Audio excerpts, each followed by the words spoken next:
Hello everyone, I'm Rod Wortham and welcome to this episode of Race Face Driver Updates. We start off with NASCAR Xfinity driver Anthony Alfredo, who had a wild weekend to say the least.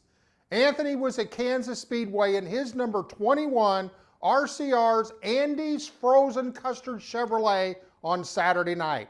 Anthony ran in the top 5 for most of the night.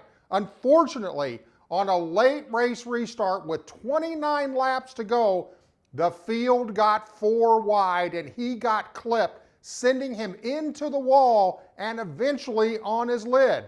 Take a quick look at this incident. At the front of the field, we'll see Haley, Moffitt, Hill, Annette, Brown. With only 30 laps left. Yeah, it's going to make your way through this field. 29 to go now as the green flag flies once again. Haley, not a great restart here as Ryan Sieg gets off to a good start, and now they're 4 wide going into 1. That's it. Oh, and around goes a 7, hard into the outside wall. Buddy, hang on, hang on. On the apron, the 21 of Anthony Alfredo was into the wall hard. He's upside down, sliding through 1 and 2.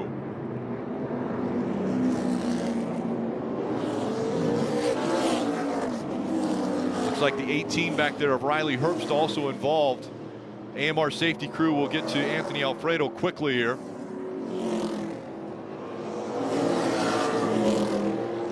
This will bring out a red flag as they will work to get Anthony out of the car.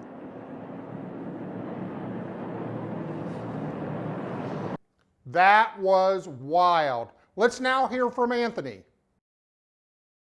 Well, this is a perfect opportunity to say the good old Italian saying, holy cannoli. That was a wild one, but man, we had a super fast Andes Frozen Custard Chevrolet Camaro tonight. I think we were as fast as Xfinity Internet, and I was definitely looking forward to racing to the end in that thing. I think we had a shot to win tonight. Awesome race cars at Richard Childress Racing. I've been bringing this 21 team has no quit, and we keep getting better every single week, and I'm so thankful for that. So blessed to be a part of this family. It's not an organization, it's a family. It really is, and that was definitely a crazy one. I guess what it boils down to is racing hard towards the end of the race. And I'm just super, super grateful for how safe racing is these days, to walk away from that unscathed. I feel great. The worst part about it was probably hanging upside down for about 5 minutes or more. I don't know how long it was, till they flipped me back over so I could get out of that thing. But super safe. The equipment these days is so advanced and keeps all of us drivers safe. And I really want to thank everyone at NASCAR and the safety officials for getting to me so quickly before I even realized it was over. I really wanted to get flipped back over and go out there and keep digging because I wanted to race, keep racing up front and race for the win at the end of that thing. But obviously after that one, your day is ended and you don't have an opportunity to go back out there. But we got one more shot to win this year. Running this partial schedule in the NASCAR Xfinity Series has been an incredible opportunity for me, and I've been doing my best to make the most of it every single week. We have so many amazing partners behind us, and it seems that we've almost had a new partner every single race, which is a true testament to how many people believe in myself and this team, and I'm really thankful for that and appreciate every single person that supports me, all the friends and family back home, the Sauce Mafia, everyone who follows along and is a part of this journey. I'm nowhere near where I want to be in my career yet, but I feel like I'm really close and really thankful for the opportunities I do have. So like I said, running this partial schedule has been a huge opportunity for me, and with one race left next weekend at Texas Motor Speedway, I plan to go there and make the most out of it and close the year out with a win. So we'll try to carry this momentum into the next race next weekend and have another really fast Chevrolet Camaro, hopefully contend for the win and get the job done to end the year on a high note. Thank you all. I really appreciate support and all the well wishes. I'm sure it'll be difficult to get back to every single one of you, but none of you were any less appreciated. Thank you. Up next for Anthony, Texas Motor Speedway on October the 24th. Jesse Love returned to the dirt in the POWRi National Midget Series. The 3-day schedule started at Port City Raceway in Tulsa, Oklahoma.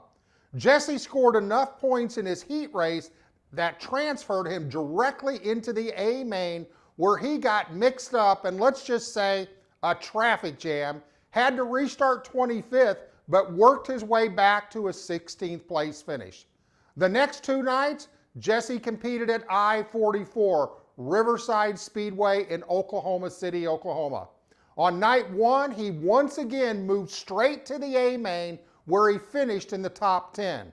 On night 2, he won his heat race, which again sent him directly to the A main. He started second and brought home a podium finish in 3rd place. Up next for Jesse, ARCA Menards Series West at All-American Speedway on October 23rd, and then to Kern County Raceway Park on the 25th. Sam Butler competed at Hickory Motor Speedway for the 200-lap Calico Coatings Fall Brawl. Sam started on the front row, missing the pole by 3/100ths of a second to national points leader Josh Berry. Sam took the lead early, but on lap 40, he had a right rear tire starting to go down, but he kept the car on the track for the next 60 laps until the midway break. Sam started the second half of the race 2 laps down, but was able to get one of his laps back, finishing in 13th. What a year this young man had, and is still in the running for the National Rookie of the Year honors. Connor Mozak was also at Hickory Motor Speedway for the 200-lap Fall Brawl. Connor took the green flag from the 8th starting position and had a game plan from the start of the race to save his tires.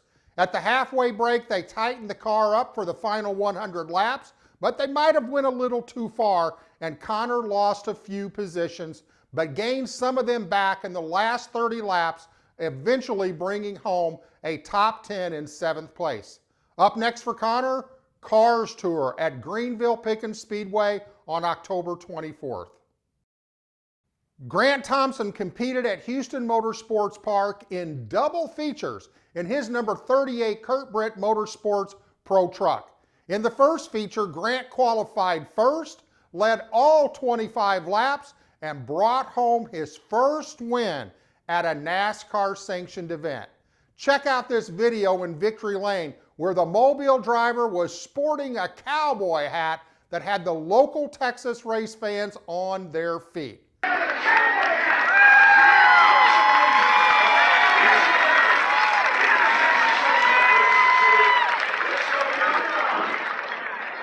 Let's now get a recap from the driver.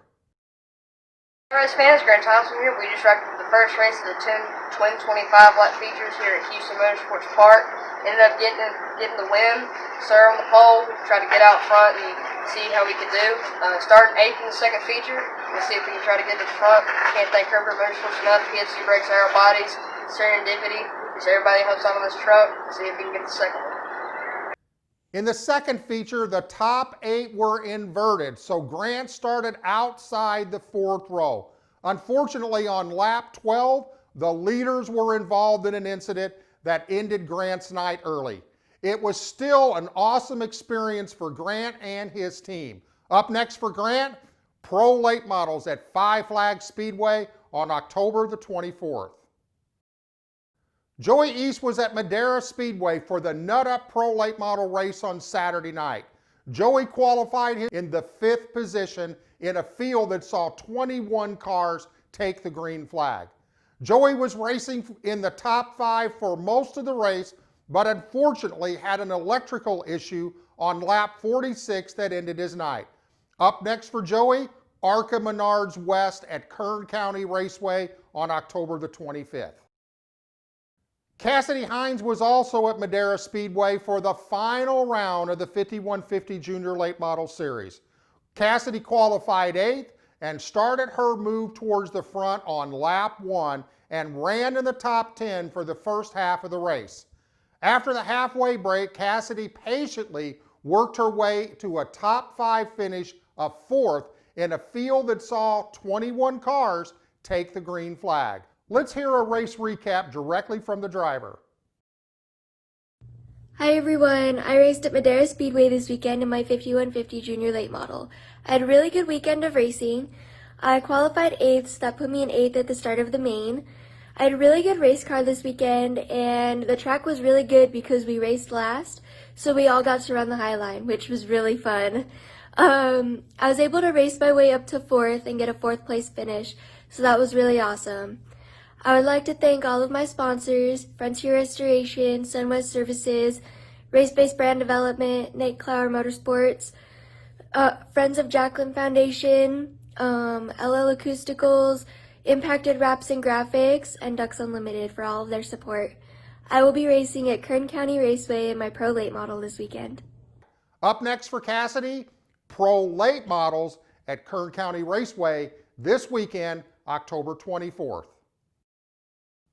Jake Bowman competed at Madera Speedway also, again in the last round of the 5150 Junior Late Model Championship. However, Jake raced in Las Vegas in a Legends race earlier on Saturday and had to catch a flight back to Madera, and unfortunately he missed qualifying, so he had to start at the back of the 21 car field. At the drop of the green flag, Jake started to pick off cars one by one and raced his way up to 14th before getting caught up in an incident where the cars in front of him checked up, he stopped, but he got hit from behind, pushing him into the car in the front, resulting in a damaged radiator, ending his night. Jake ended up unofficially in 4th in the points championship. Brody Moore was also at Madera Speedway in his number 78 Charlie Wilson prepared junior late model. Brody qualified 11th, raced in the top 10 for most of the race, and ended his night with another top 10 finish. Let's get a post-race update from the driver. Buddy, it's Brody Moore. We just finished the last race here at Madera Speedway with another top 10 finish. I'd like to thank Kenny Shepard and all of his crew for putting on an amazing season this year considering all the challenges they have to face. I'd like to thank all of my sponsors, Garage Condos, Storage You Can Own, MGF Trucking by My Go Flight, A&A Truck Caps and Tonnas, Lear Truck Caps and Tonnas, Amsoil Synthetic Racing Oil, and Newcom and Newcom Ignite, along with Wilson Motorsports for giving me an amazing car this race. Thank you. Brody, you did a great job this year. We'll be looking forward to what's going to come next in this young man's career.